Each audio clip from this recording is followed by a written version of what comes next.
Hey everybody, and welcome to Epic Everyday, our weekday podcast for busy, stressed out Christians who want to do more than just get through the week.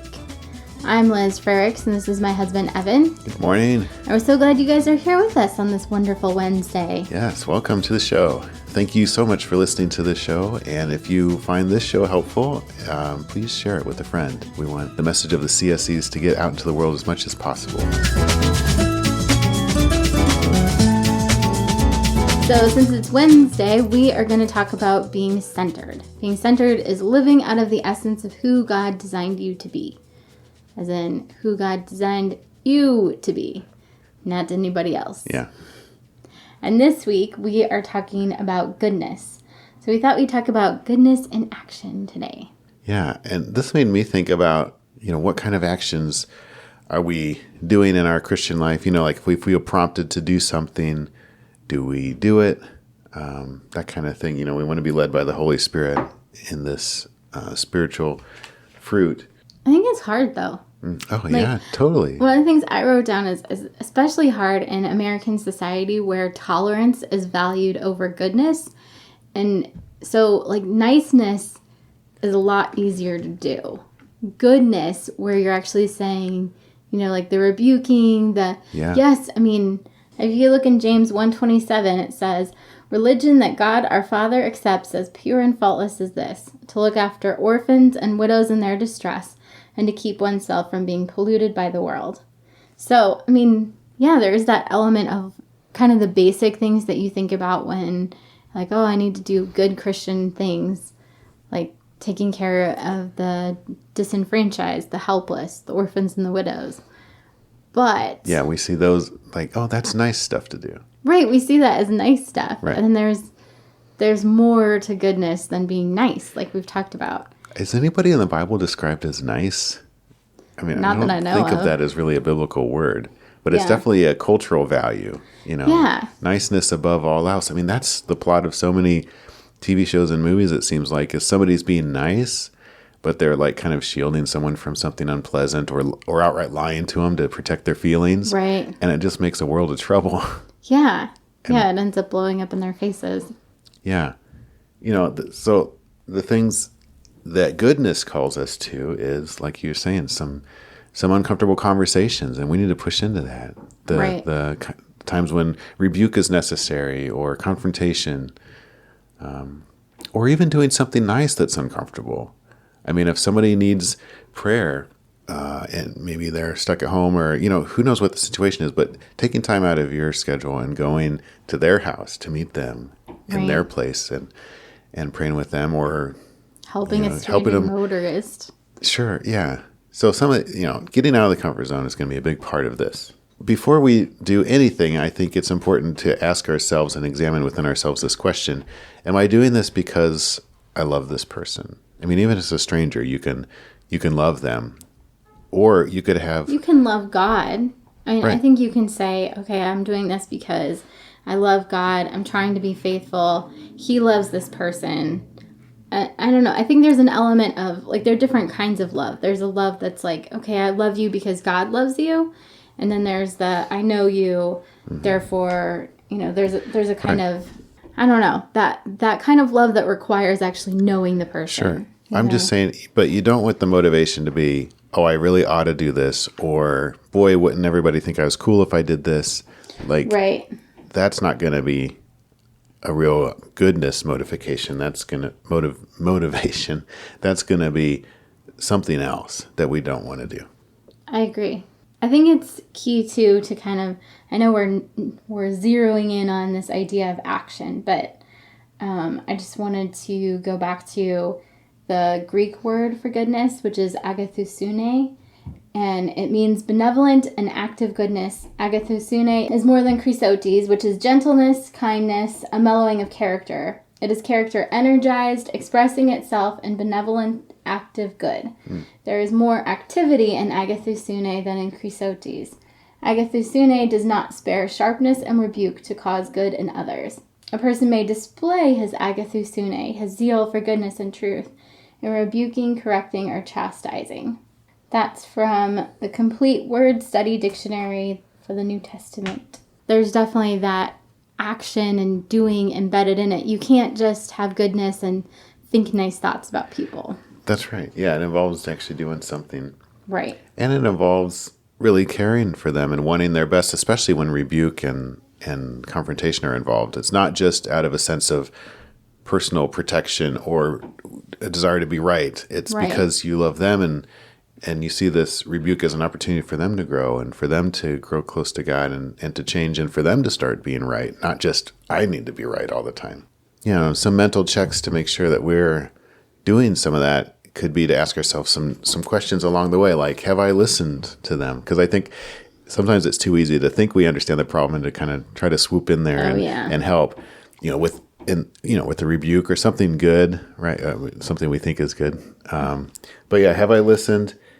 Do I want their best? And is what I'm trying to do here, this word I'm bringing or whatever, actually biblical? Or is it just, cultural or something? And I think another important kind of sense we want to get to is, well, it's tricky because rebuke is not always, it's probably never really wanted by the person, right? Well, hopefully, Proverbs talks about that a wise person likes rebuke. Yeah, that's true. Loves rebuke, takes rebuke well, has several different ways of phrasing it. Right, yeah, and I've got friendships where, that's true. There was like, hey, if I'm wrong, I want you to let me know. Like there could definitely be environments where, but when it's other kinds of help, or maybe even that too, like if it's a good relationship like that, like is this something that's even being sought after by the person? Right. Because if you're willing to offer all this help, but they're like, I don't need that, it's going to be a problem. Yeah, it never really works out well because they don't actually, like, one of the things I've been thinking about is they don't take your advice and then it kind of inoculates them to the truth because they're like, oh, I already know I don't want to do that. Mm-hmm. So if they come across information later from somebody else, then it's possible they're like, they just discount it because they already know about it, even though they probably don't really know about it. It made me think about this psalm I just read, and this is all over the Psalms, but Psalm 116, it's talking about God's deliverance and how grateful we are for it and stuff. But there's that line in verse 4 where it says, he's listing some problems, and then he says, then I called upon the Lord. And that's when God swoops in to help. And so he does this so well, where he's like, he's not going to force his help and his goodness on people and like swoop in and start solving people's problems until they start asking. Which is hard. Yeah. And so I wonder how we could. In before. Oh, yeah. But I wonder how we could involve something like that into our personal interactions where, right. I mean, you and I struggle with this so much where it's like, I see something and I think I could really help. I think I've learned something that could really benefit this other person, and I want to communicate it somehow. Well, it's because we've been in their shoes. And it doesn't seem like there's a desire there for input. Right. Well, a lot of them are content with, that's okay. I'm fine with walking in a shoe that has a hole in it or a piece of rock. Or it's uncomfortable, but it's not killing me. Sure. Yet. So, I think there's something to not trying to swoop in and solve problems that people don't either see as problems or don't want help with. Maybe our energies be better spent somewhere else. Yeah, but that's hard because we care about people.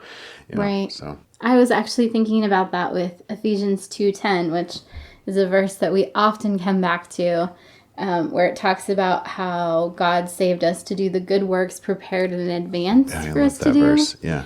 And how, God prepared good works for us to do, like, individually. He's a big enough God that he's not like, oh, I need this general work done by anyone in humanity. He's not just casting out, I need volunteers to go feed these orphans over here. Right. He's putting specific things on our hearts. And those are the things that we should be focused on. And just like we talked about on Monday, those, when we're focusing on what is the good instead of just, what needs done in general, I think that gives us a better idea of what our calling is. But I also think going back to what does it not look like is helpful. Because I think sometimes our lives are chock full of all this stuff that's not good, Oh, yeah. So if we stopped every time we're starting a new activity and say, is this what faithfulness looks like right now? Is this what being good looks like right now? And if we can't answer yes to those questions, then maybe we need to rethink doing them. Sure. I've shared before, I actually took a break from blogging because I was writing down, and my to-do list, part of my to-do list is I write down the things on my to-do list, and then next to them, I write why I'm doing them. Yeah. And I realized I didn't have a good enough why to justify the amount of time I spent on it. And I was like, well, that's good information. I guess that means even though I've been doing this for 5 years or something like that, I should take a break. Sure. We don't just want to do things on autopilot. Right. And maybe, God's dynamic enough for, something's good for me to do now, but it might not be good for me to do in 5 years. I mean, right. Or things even change. Tomorrow. That's right. We want to stay flexible enough to say what is good now, not just what was good in the past, what's good in the future, or even just, I'm doing all this stuff because it's what I've always done.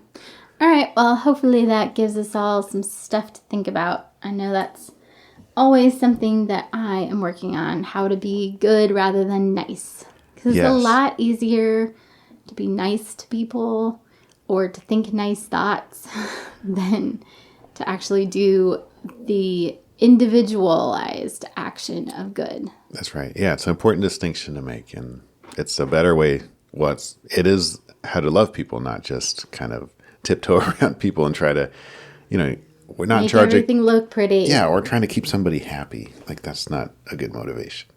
All right. As always, pick whether today is going to be awesome or not, whether you're going to strengthen those neural pathways to look for good things or to look for bad things. Because you have a choice, and whatever you choose, even if you choose not to choose, you're probably sliding into a habit of not looking for good things, which is not going to help you long term. We love you guys, and we're praying for you. Thanks to everybody that's been sharing the show and listening to the show. We really appreciate it. If you have found this podcast helpful, please do continue to share it.